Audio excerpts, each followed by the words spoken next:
So I want to hear from you, Elizabeth. What was it about this film, this script, and even Devon? I mean, we always know Devon is doing something inspiring that kind of compelled you to be a part of it.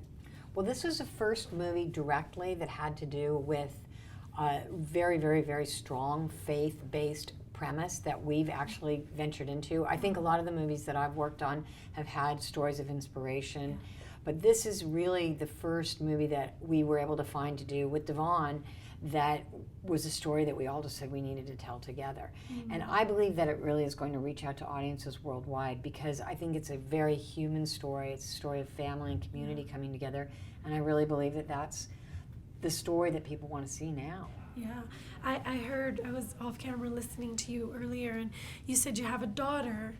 And you know, what I think about in this story, and that's what I love just about relating in humanity as a mama. You know, you become a mama bear, and the threat of losing your child, which Joyce faced, but she refused to accept. Can you kind of talk a little bit about that as a mother, and just being relentless in your faith and believing for the best? Yes, one of the first moments that gripped my heart completely was when she's in that hospital. I mean, there were so many before that, you know, just how she was looking out for him at school. And when you get a child that's in the teen years, a lot of times they're trying to gain their independence, and they're not exactly loving that mom that was that way when they were little. But when she's just looking down at his feet and remembering him as a little infant, and thinking, I can't lose this boy. I can't lose this boy. It took me too much to get this boy in my life, and he's not going to leave this world.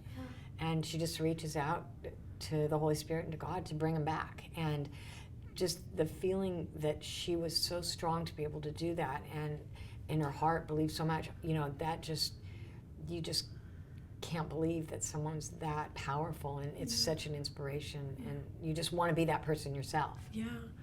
You know, I think about the times that we're in. I think the story is a very incredible story for the times that we're in, where, you know, we witness things that are happening. You know, the younger generations, I feel like we get desensitized, and we don't really feel that same inspiration to just like believe for anything.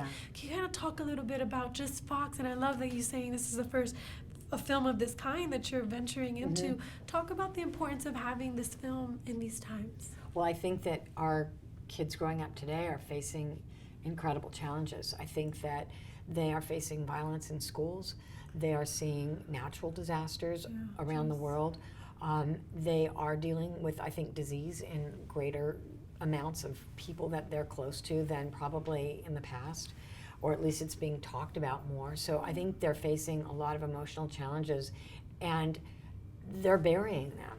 They're burying them in social media, they're burying them in just, you know, certain kinds of movies and television shows that they're watching. But the reality is, in this film, these kids came together to help their friend and their classmate.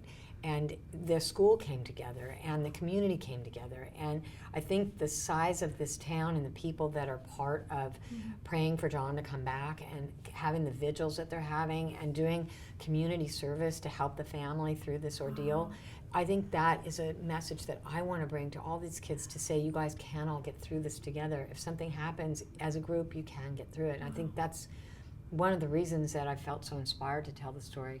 Help tell the story. Incredible. It sounds like there's just so many layers to the story. There are, yeah. When you see all the kids getting, you know, like out there with a candlelight vigil, and, you know, really, really just speaking to the world to help bring their friend back. That's amazing. You know. Lastly, you're a woman, and you know, in power, and to me, like I told you off camera briefly, it's so inspiring. And you know, as we see with Hidden Figures, another film that you were involved in, we see women, you know, just, you know, getting a man to space that we didn't know before. And now with Joyce, another strong female lead. Can you talk a little bit just to the women out there, and just in inspiring them to pursue and follow what they feel led to do, as someone who's successful as yourself? Well, thank you. Well, I have always believed in the hard work. I think the most important thing that any of us can do, but especially women, is to focus on doing a fantastic job, doing the best you can do, learning as much as you can about everything, never giving up. and putting your head down and just keeping going. Because I think a lot of what women face, at least in my experience, and I have a lot of women working with me and for me, and have been responsible for a great deal of young women in college as interns, promoted up through my company and around our company. And it's easy to get caught up in a lot of politics. It's easy to get caught up in a lot of things that are really not pertinent to your job. And for me, I've always just been the tortoise and kept going. And it's always been the thing that served me. Just read that extra article, read that book, stay up and do your script notes. You know, just remember that you can be kind to people and really show them consideration. And that's the thing that I think everybody has to know, but it's been, I think, a really good lesson for a lot of young women coming up through the business and entertainment. Great. Thank you so much, Elizabeth. Thank you.